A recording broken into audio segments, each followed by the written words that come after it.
What is up, guys? Welcome back to my YouTube channel. Well, it's me again, Mr. Learning, and we're back with another video.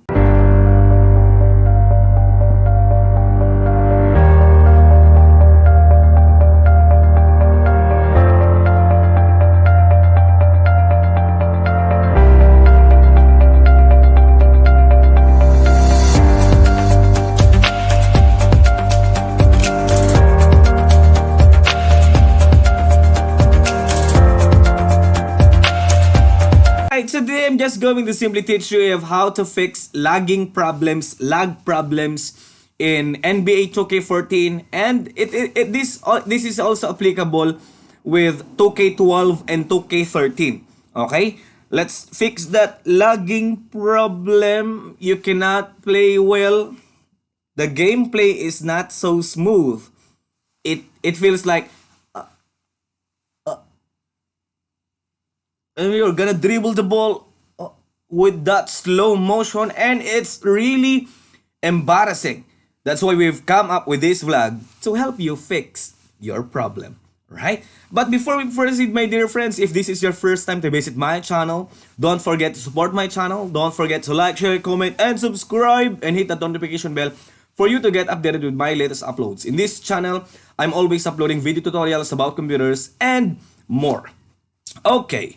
The first thing, my friend, the first thing that you need to do, my friend, is lower the quality of your gameplay. Okay? So, open NBA 2K14, then turn off everything under the video settings and more. Right? So, let me just teach you how to do it.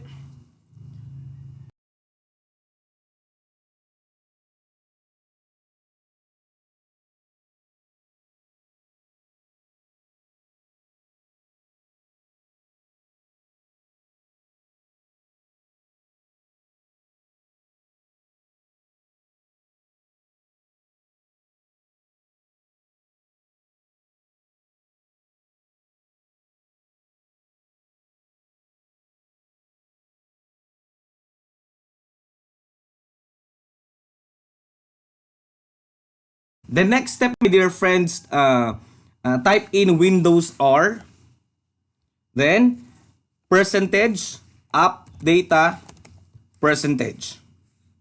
Alright, then click OK. There you go. You will be redirected to the file folder of 2K Sports. Then choose NBA 2K14 folder. Then go to Saves. And then config, open this one, open with Notepad, okay? Click on this one. Then in here, my dear friends, with the cloth logical thread 1, 2, 3, 0 to 1, 2, 3, alright? Change the value to 8, alright? Plot 8, 8, 8, 8, 8, 8. Or try also 4, 4, 4, 4. Right, so that's the second step. Okay? The next, my dear friends, click on, right-click on the application, then click Open File Location. Okay? Then, in here, look for crowd.iff. I've already deleted mine, so I can no longer show you. Look for crowd.iff under letter C, of course. Crowd.iff, then delete it so that you may remove your audience and it will lighten the load in NBA 2K14 or 2K12. Alright, so that's the third step.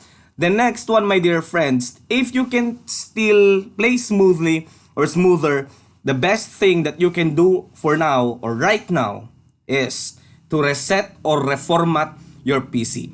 Okay, I'm not going to show you how to reset or reformat your PC in this video, but a link will be on the description below of how to reset and reformat your PC, especially if you are using a low spec PC just like mine. Alright, so that's it for now, my dear friends. Hope you've learned something, and don't forget to subscribe. See you again next time.